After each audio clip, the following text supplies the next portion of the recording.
ગામ અમરેલી થી વિજયભાઈ આવ્યા અને ભજીયા બનાવવાનો બધો સામાન લાવ્યા. મેં કીધું મને ક્યાં ભજીયા બનાવતા આવડે છે, તમારે ખાવા હોય ને તો તમે બનાવો. ये फंस गया सी ઉપડી ગયો ઊભો ન રહે યાર. અને હવે જો અજવસાળે ઊભો રહી જાય તો સાલા બીજા ખોબા ઉપાડીને ભૈયા ન જાય યાર. વળી પાછા વિજયભાઈ અમરેલીમાં યોગી કોઠી આઈસ્ક્રીમ અને યોગી ભજીયાની હોટલના માલિક છે અને સણાના લોટના કોથળા ભરીને આવ્યા. મને કે હવે કાસો માલ તો તૈયાર થઈ ગયો પણ તમે સુલો તો હળગાવો.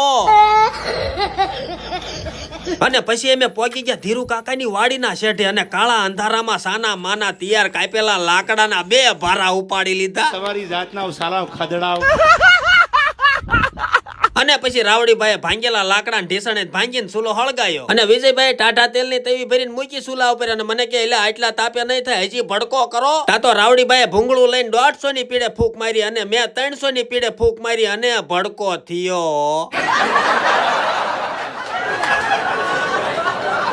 અને પછી વિજયભાઈએ ગરમા ગરમ તેલમાં ભરેલા મરસાના ભજીયા બનાવવાની શરૂઆત કરી પણ ભજીયા 1 નંબર બન્યા હો. અને પિયુષભાઈના મોઢામાં પાણી આવવા માંડ્યું. મજા મફતના ભજીયા ખાવાની મજા આવવાની હો.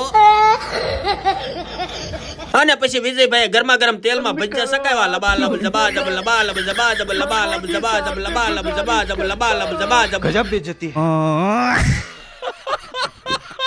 અને પછી વિજયભાઈએ તો આખા મરસાના ભજીયા, કુંભણિયા ભજીયા, મેથીના ભજીયા બનાવીને આખું 20 મણનું તગારું ભરી દીધું. અને ઈ ગરમા ગરમ મફતના ભજીયા ભાળીને અમારા બધાના મોઢામાં તો પાણીના દંદોડા થવા માંડ્યા.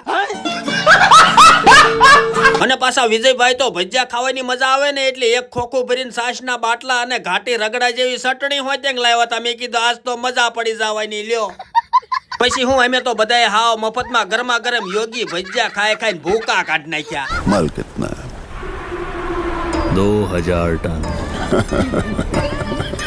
टन का कितना 1 टन का 2.5 करोड़ मजाक कर रहे पुष्पा पुष्पा धंधे में मजाक नहीं करता योगी भज्जा मोजा भज्जा मावजीलाल सास બેડ ક્યાં કૂદ કે સીડ્યા છે યાર. પણ અમે તો બધાય ભજીયા ખાઈને બઠ્ઠા પડી ગયા. અને પછી શીલા દાદાને બોલાવ્યા અને કાળા અંધારામાં ભજીયાનું આખું તગારું ખાલી કરી નાખ્યું.